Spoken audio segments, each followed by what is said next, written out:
safety, reliability and maintenance, both onshore and offshore. I've been working in Norway, in the UK, Germany, US, and now I'm in Korea. I've been based in Korea for three years now.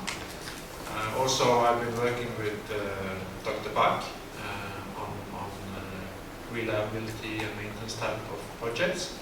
So today I will share a little bit of experience from our approach on maintenance project, and also what we consider as best practice for maintenance.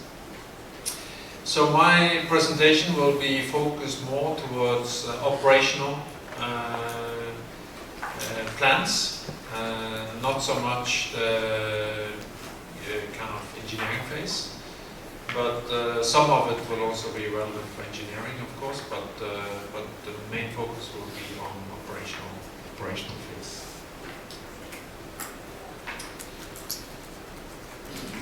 The presentation.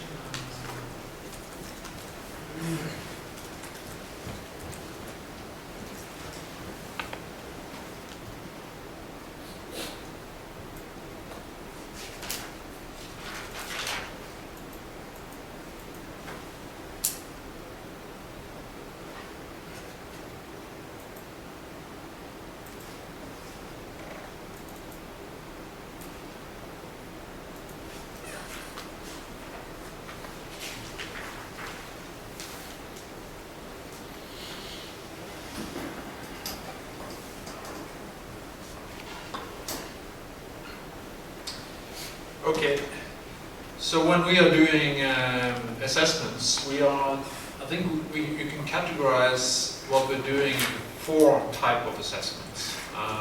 One is benchmarking, the other one is operational readiness review, and then you have individual asset maintenance review and life extension.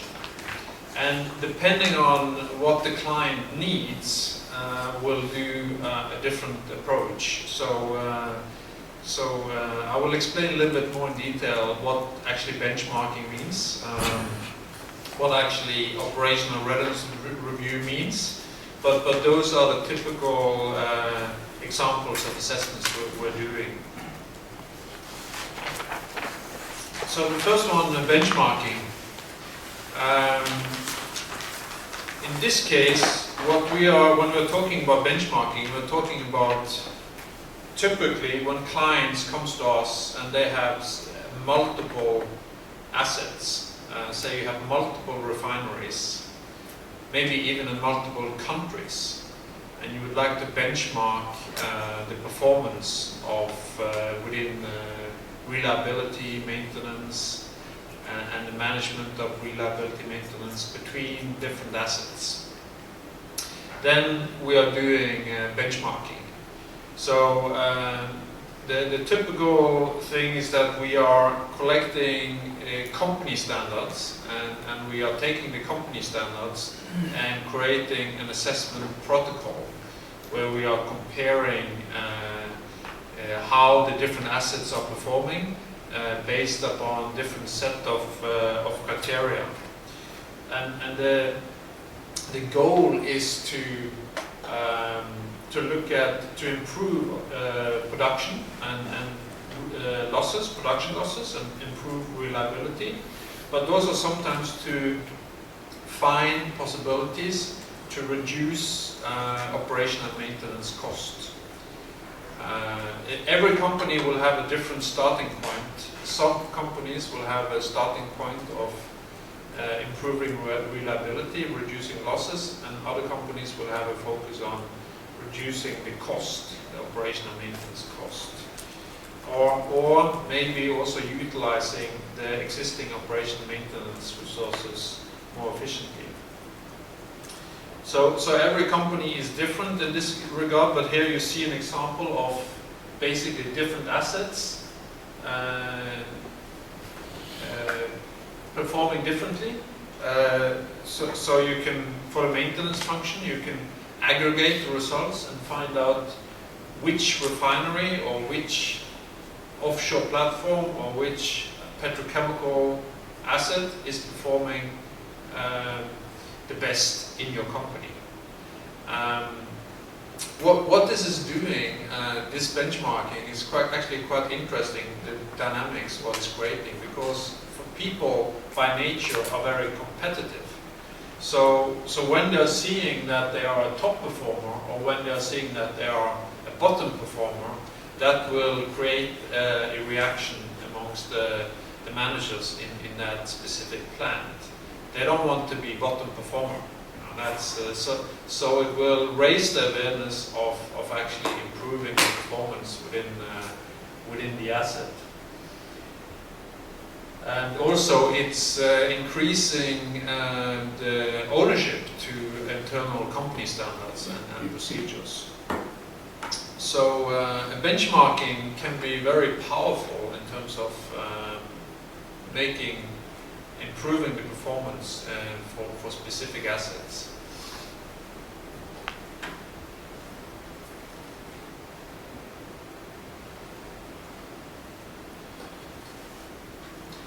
And then the operational readiness review is a different kind of approach. This is where you are in the engineering phase. Maybe you're building a refinery or you're building an offshore asset, and you need to make sure that when you're going to start up your plant, that you have everything in place. You have all your operational procedures in place, you have your maintenance procedures in place, you have your maintenance instructions developed, you have all the contracts in place, that you have signed all the subcontractors, subcontracts that you need for the asset. You have your construction procedures in place, your commissioning procedures, and we have developed over the years quite detailed protocol with question sets where we are checking that at different stages in the project that you have that you are on track to develop all the procedures that you need to start up the asset. So normally we do that, say, at a certain stage in engineering. We do operational readiness review.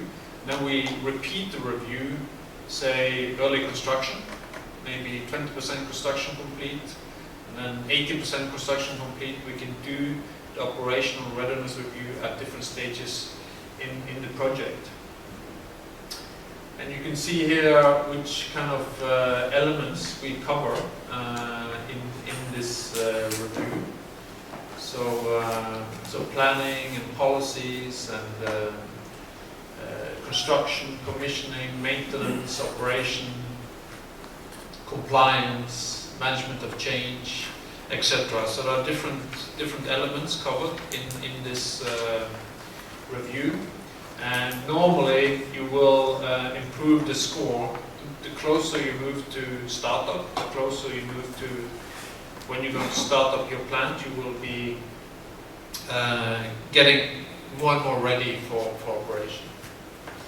But the value is really that you identify some barriers to start up. Are there any major barriers to start up your plant?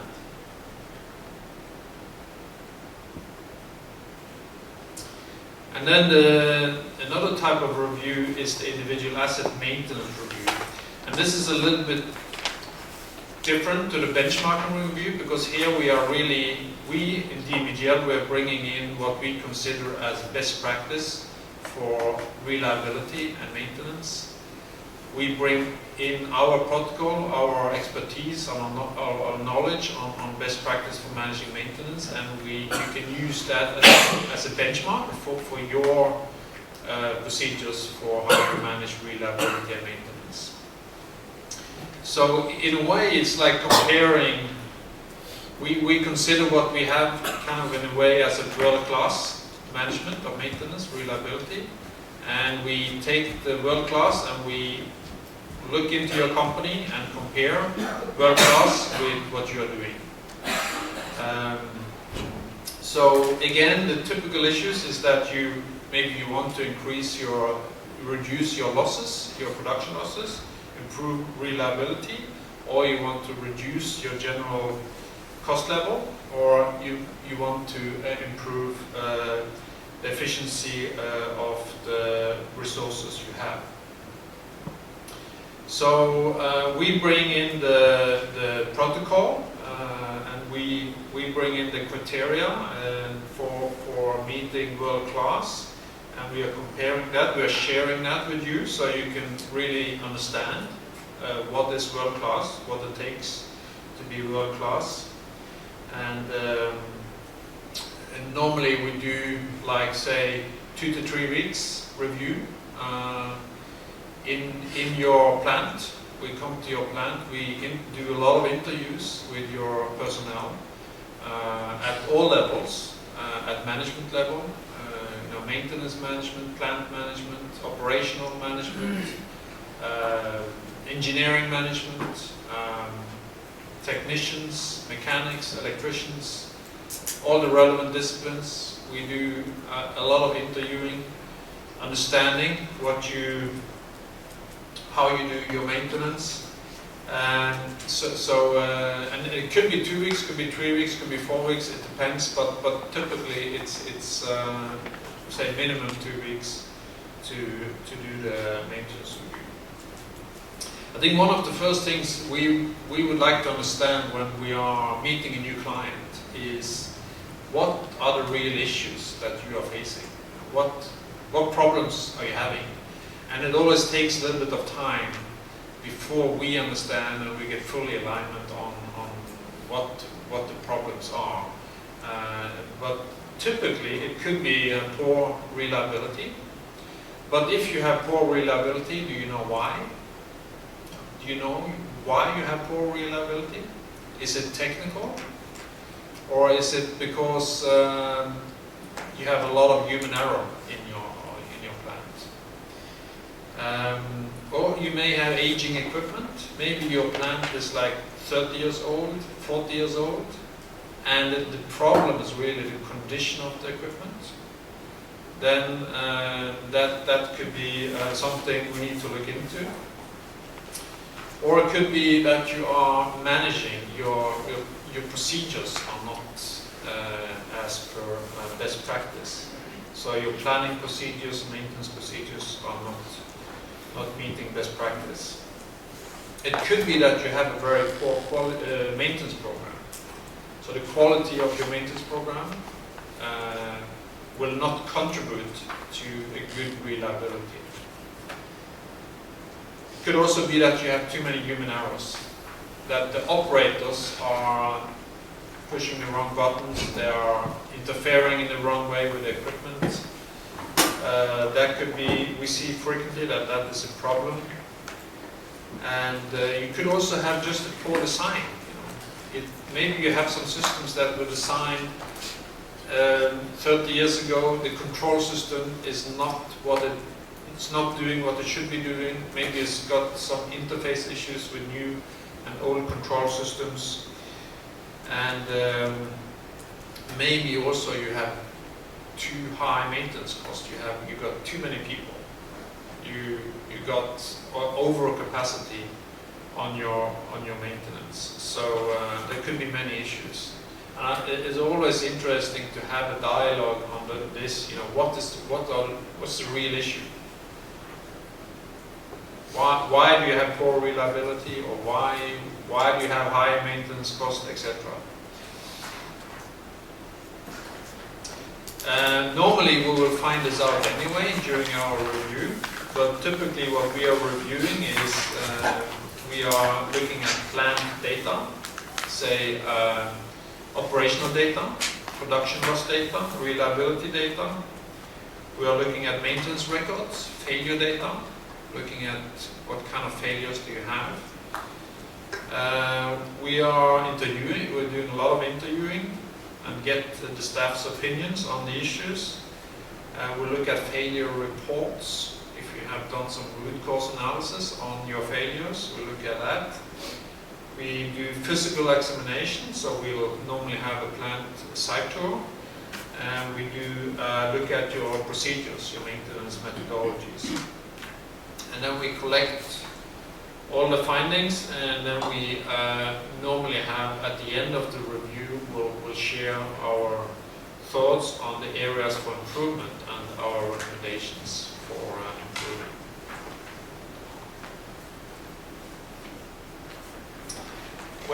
When we are collecting the data, it will very much depend upon what kind of maintenance system you have in place. So some companies use Maximo, other companies use SAP, or there are many systems out there for managing the maintenance in general. And this is an example where we compared how a company is prioritizing maintenance based upon criticality of the equipment. So basically, if you have a highly critical equipment with no redundancy, then that needs immediate priority if it fails. But in some other cases, you will have redundant equipment, maybe power generation, you have redundancy in power generation, and it's critical but not that critical. So most companies will have some kind of criteria for when they have to correct something. By when do you have to correct something? And this is an example. So basically, if you have a high priority on the work order on highly critical equipment, then it should be corresponding. So those are 40 work orders on high priority work orders on high criticality equipment, which is correct. But here you have 2 work orders which are not prioritized, but it's on high criticality equipment.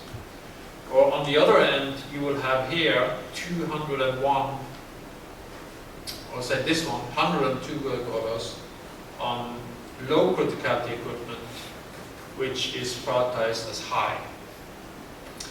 So in the best case, you will have your priorities exactly aligned with the criticality of the equipment. You need to, this is important for efficient utilization of your maintenance resources. They need to have good priorities for when to execute maintenance. And this is a critical part of the maintenance function. So this kind of analysis we can do. We can, look at your data, look at how you prioritize maintenance, and we can tell you if you have a good quality when you're prioritizing maintenance in your planning stage. But it requires that you are using actively criticality in your maintenance system. So you need to have an assignment of criticality to your equipment, to all your equipment, if we are going to do this analysis. So if you don't have assigned criticality to your maintenance equipment, we can also not do this analysis. But assigning criticality to your equipment is part of best practice. So if you haven't done it already, you should basically do it. That would be part of our recommendation.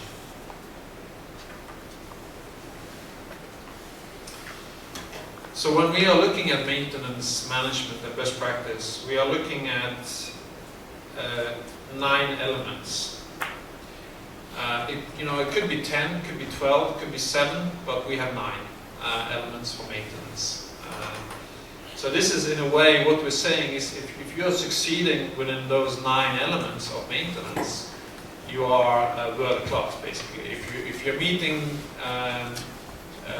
the criteria for within those 9 elements, you will also be successful in having a good reliability. You will also be successful in having safe operations. This is maintenance also related to safety.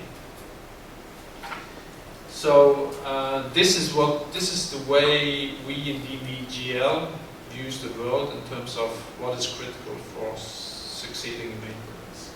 First of all, you need a maintenance philosophy. The maintenance philosophy needs to be there in order to communicate with your staff. What are the critical success criteria for maintenance? How do you communicate that to your staff?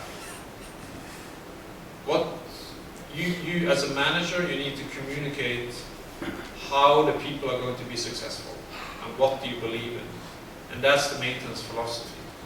So that needs to be in place. And then you have organization and manning and best practice. Organization and manning is very much how you also work with contractors, how you define competency requirements for your staff. Best practice is how do you learn as an organization. If you have a big failure, how do you make sure that that does not happen again? So you need to learn from your failures, and you need to continuously improve your maintenance procedures. Performance review is really about looking at your losses, having control on your losses, categorizing your losses, understanding your cost, understanding the capacity of your maintenance organization. So it's really about also monitoring your backlog and having good key performance indicators for maintenance. And then analysis is all about looking at your failure data and looking at mean time between failures and mean time to failures, and understanding why you have poor reliability on certain equipment items, and then having actions to improve the reliability. Planning and scheduling, extremely important for maintenance. This is all about priorities, making the right priorities for your maintenance, in-time maintenance. And then the maintenance program, of course, is very important. And then at the bottom you have spare part management. Spare part management, of course, is important because you need a spare part when you have a failure. If you don't have the spare part, if you have to wait for the spare part, then that can cause increased downtime. But spare part management is also important that you don't have too many spare parts, that you're not kind of sitting on a huge storage of spare parts, because that is a lot of bound capital that you have in the spare parts that you're not using. So you don't want to have too many spare parts. You want to have a few critical items, and you want to have the right stock level of spare parts. And then management of change. If you are succeeding in changing your plant, then you also can improve your reliability. You can have a poor management of change, you can have poor execution of changes, and then that can result in reliability problems. So management of change also very important to be successful when it comes to reliability.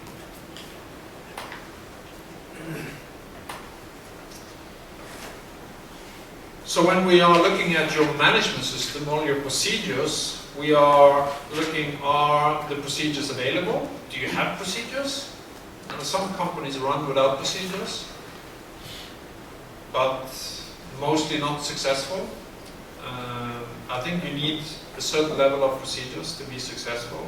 People need to understand how to do something. If they're going to prioritize maintenance, they need to have a clear criteria how to prioritize the maintenance.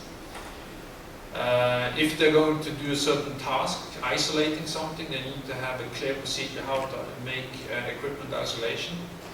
So people need procedures, that's for sure.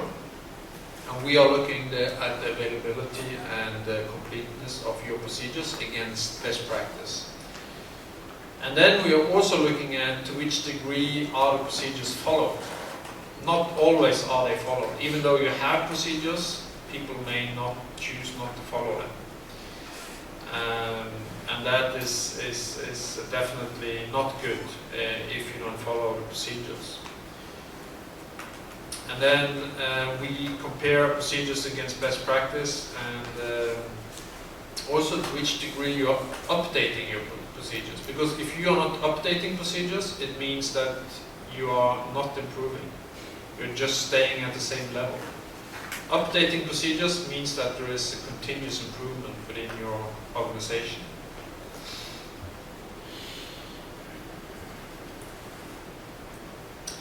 So we have we're giving you a score, basically, against best practice.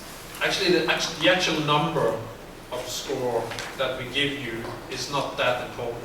I think what is important when we are finished with our assessment, we have a close-out meeting, we share with you what we've seen, our findings, recommendations, etc. What is important is that we have a common understanding on where you have the improvement areas. But I think it's essential that we have a rating system, that we have a scoring system, and that is based upon some principles still. So normally we are using this kind of system where we are saying if nothing is available, if you don't have, say, maintenance instructions available, or if you don't have a maintenance program available, or if you don't have, if you're not carrying out any preventive maintenance at all, then basically you get a 0 score. If you have a maintenance program that is fully developed, it's updated, it's subject to continuous improvement, then you are here on basically world class. It's available, actively used, people know how to use it, results are evaluated, areas for improvement are identified and implemented. There's continuous improvement. So say if you are continuously improving the cost of your maintenance, the cost of your maintenance going continuously down, or you're continuously improving reliability, reliability is going continuously up, then you basically world class as per our criteria. But if you don't have any maintenance program at all, you just, something is broken, you go and fix it, you start up again, then basically you're down here, nothing available. But normally there's something in between. You have something available, but it's not used, maybe, or it's only partly used, and there are some areas for improvement. So we base the scoring system on those criteria. And then we have a protocol. I'll have a presentation more in depth on the protocol this afternoon when we're finished with the lunch. That will go more into detail on the criteria for how you're actually meeting world-class maintenance. But we start on the top with the maintenance philosophy, and then we're looking into the planning and the scheduling with maintenance reporting, rules for prioritizing maintenance, how you do your short-term planning, how you do your long-term planning, how you do your shutdown planning. So all the elements related to planning, and then we look into your maintenance program.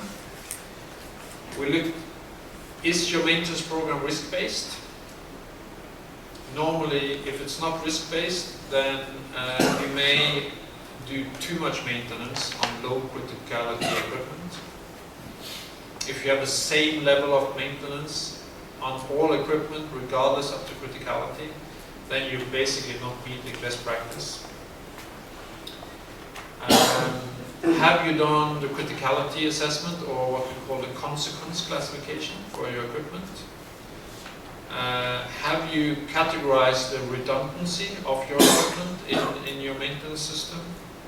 Redundancy means, do you have 1 times 100%, or 2 times 100%, or 3 times 50%?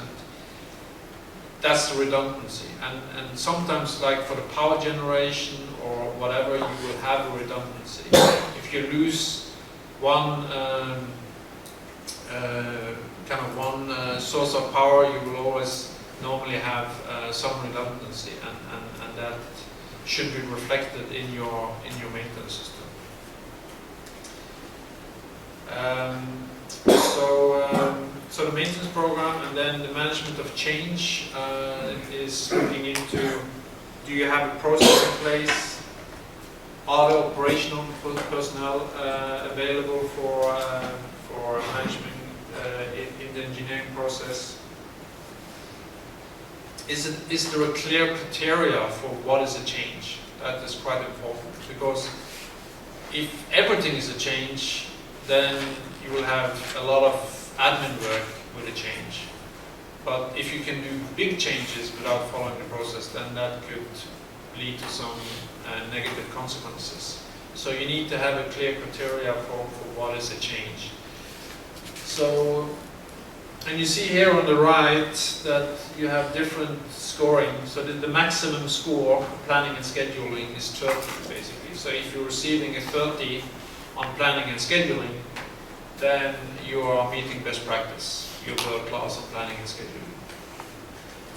The same with the maintenance program. A score of 30 in maintenance program means you are world class.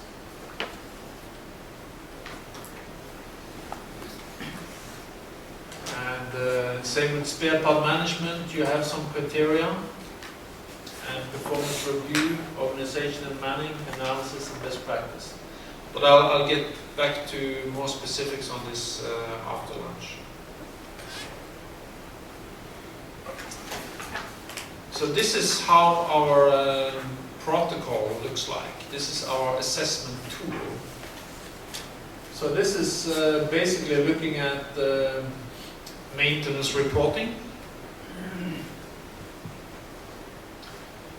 You will have here at the lowest score, so if nothing is available and needs immediate management attention, no document in place describing the process for reporting of maintenance needs.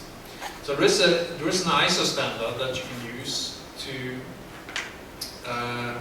find out what actually data do you need to do your maintenance reporting. If you're using that ISO standard, then it will help you in actually also building good KPIs for maintenance, because the ISO standards will give you, say, if it's unplanned corrective maintenance, that's what you not want. If the maintenance is discovered by condition-based maintenance or through your maintenance program, that is a different maintenance reporting. So you can basically, through your maintenance reporting codes, you can see if you're discovering the maintenance need in time before you have a reliability problem. So it's important that you follow best practice and what the international standards are recommending for maintenance code and maintenance reporting codes. And here you have some of the criteria for what you need to include when the process for maintenance reporting is fully developed. So as a minimum, the process for reporting of maintenance needs should be address requirements for describing the possible scenario of the fault is not corrected and any immediate need for temporary risk reducing measures, unique identification of equipment causing the fault. So if you have a breakdown of something, you need to register the equipment causing the breakdown, because that is important for your analysis. If you don't record the equipment causing the breakdown, then you don't have any way of doing any analysis in terms of mean time between failures or failure history, root cause analysis, etc. So there's some minimum information you need to report on maintenance in order to do analysis and in order to have subject, or in order to have continuous improvement. And here again, here's another criteria: rules for prioritizing maintenance between preventive and corrective. And rules for prioritizing between preventive and corrective maintenance not defined, and here on the other end, it's fully defined. So if you are far on the right, if you are meeting this criteria, you're meeting world class. But if you are here, down here, you need some actions to develop your maintenance system into world class.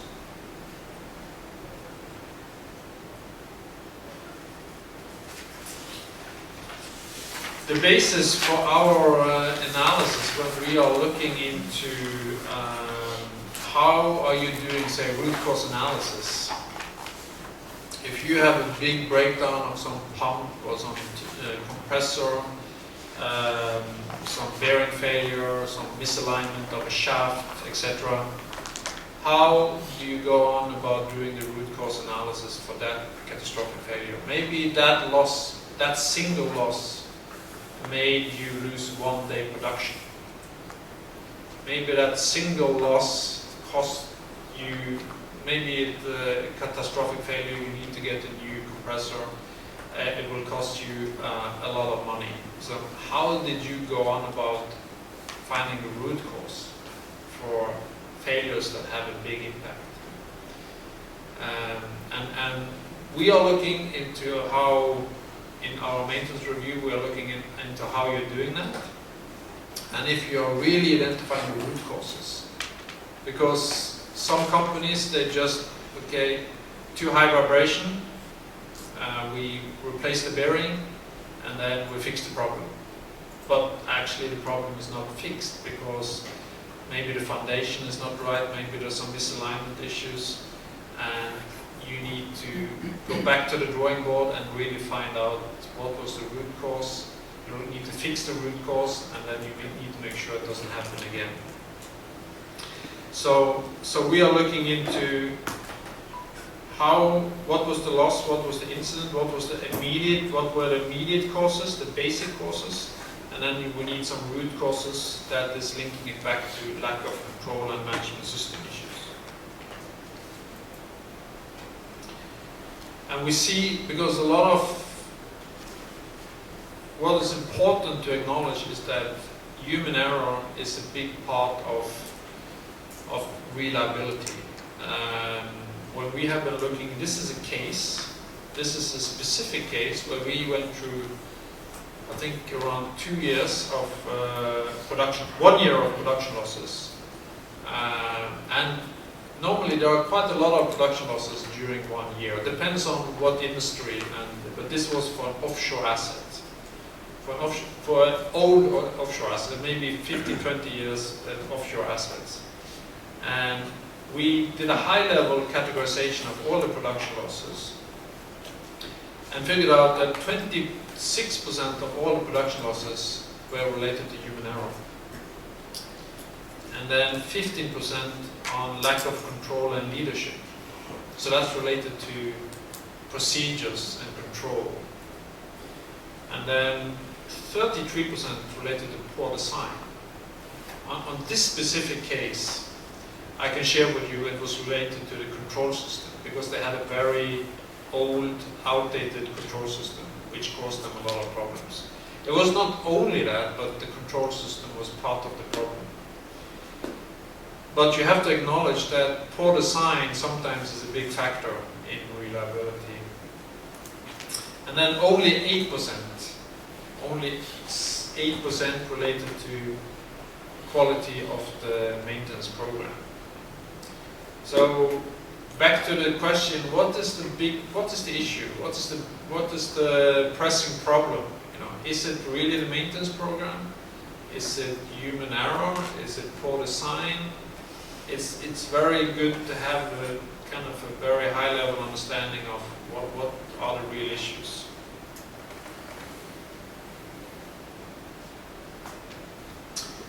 And then we are doing statistical analysis then, a little bit more deep dive into why do you have human error. And we have predefined categories. Here you can see working without the permit was never happening, almost. Maybe there was one incident causing some loss. This is a monetary value. It's not Korean won, by the way, because Korean won would be too small. But it's a currency.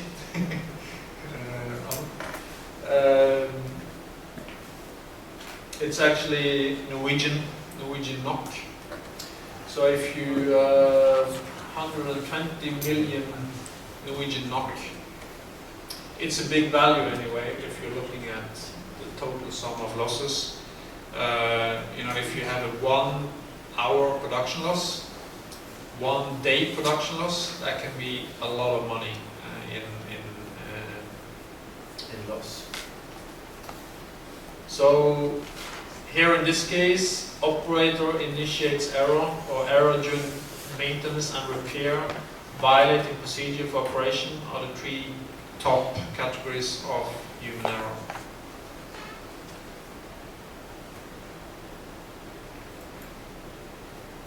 But you can also do statistical analysis on, again back to what I mentioned, it's very important that when you have a failure, when you have production loss, you need to identify the equipment that caused the loss.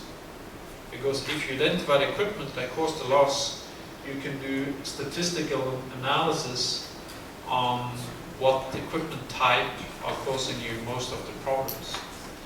So here, in this example, you see that the compressor and the control system and valves are the three biggest contributors to production loss.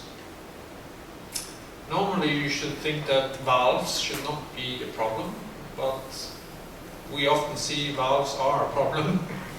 It may not necessarily be a malfunction of a valve, like a technical malfunction. Again, it could be human error, that the operator is operating the wrong valve.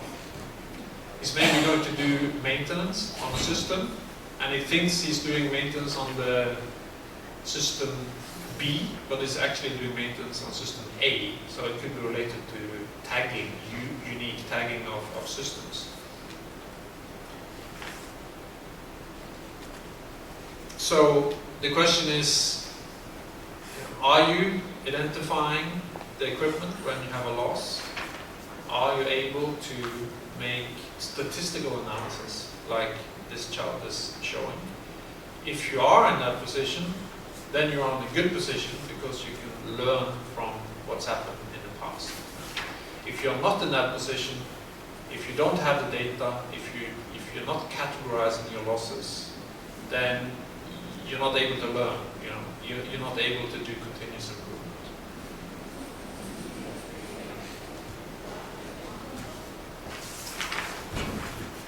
Also, what we are looking into is your shutdown planning, because normally we see that every company's got the major shutdown.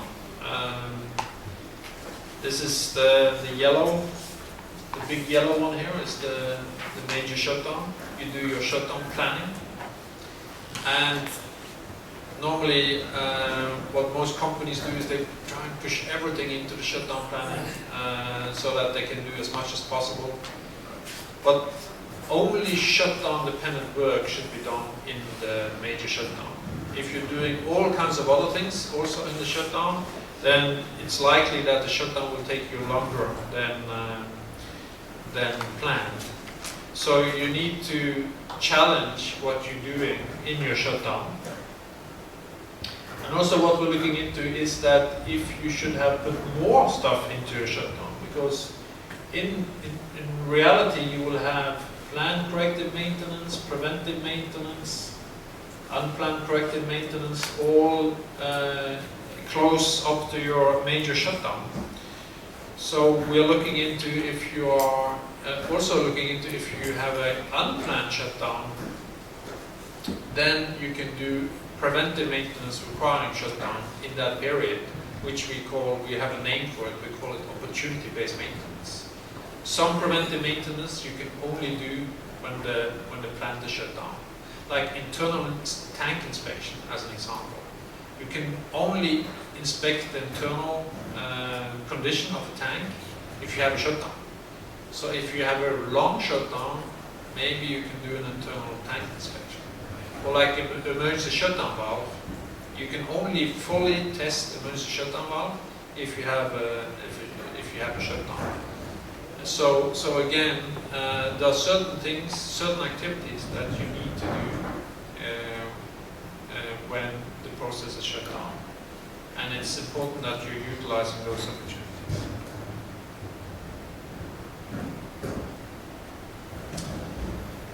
And then life extension. Some companies come to us because they want to know, can we operate this plant for another 10 years, 20 years, 30 years, maybe even 40 years. And it's quite impressive because, when I'm thinking about 40 years, I will be probably dead, or at least, very old. So So it's you know, when we are talking about some plants like refineries, offshore assets, and they can really operate for a long time, and you need to have a long perspective on your future. So so sometimes we're doing we call it life extension. We have a process where we are verifying the technical conditions and identifying aging issues, identifying gaps. So if you are planning to operate for another 30 years, we can tell you if that is possible with your existing systems and equipment. Maybe you need to change some of your tanks, maybe you need to change some of your compressors, maybe you need to change your control system, and we can have a thorough review on that to look at your kind of long-term perspective on operation and what kind of investment is required to upgrade your plant to meet that long-term objective for operating your plant. So normally we establish a multi-organizational project with the client organization for plant integrity and life extension. So it requires some involvement from the client organization. We have some checklists and we do some workshops and coordinate work between plant integrity, operation, inspection, reliability and maintenance and safety. We use the experience from previous projects and we come up with recommendations, updated and documented risk picture, updated and documented picture of the technical condition, so we can describe the technical condition and gaps on aging issues. So why do you need life extension? Sometimes it's legislation. It could be that the regulators are requiring you to upgrade your plant. It could be reliability. You have reliability issues, and it could be obsolescence. Maybe you're not getting your spare parts for your control system anymore. It could be related to safety, environmental, maybe new environmental regulations sometimes will require you to do life extension. It could be that your cost is too high, you're spending too much on maintenance. Or it could just be that your plant is looking too old. So what we normally do, we go through a historic assessment, we go through design modifications that you've had in the past, we go through the operational history, the maintenance history, and then we look into the future, your future production plans, your operational strategies, your modifications planned, and then we do a course assessment of remnant life per discipline. So we look at structural, maybe you have some load-bearing structures that is starting to erode, maybe the structural integrity will be a problem within the next 10 years. We're looking at static equipment, tanks, piping. We're looking at compressors, heavy rotating equipment, so per discipline we are looking at the remnant life. We're making cost estimates, what it would take to operate this in the future, and identify showstoppers. And then we're doing detailed analysis. Maybe you need some detailed analysis, a structural analysis, and detailed cost predictions, and then we are coming up in cooperation with you on investment decisions, cash flow, and planning.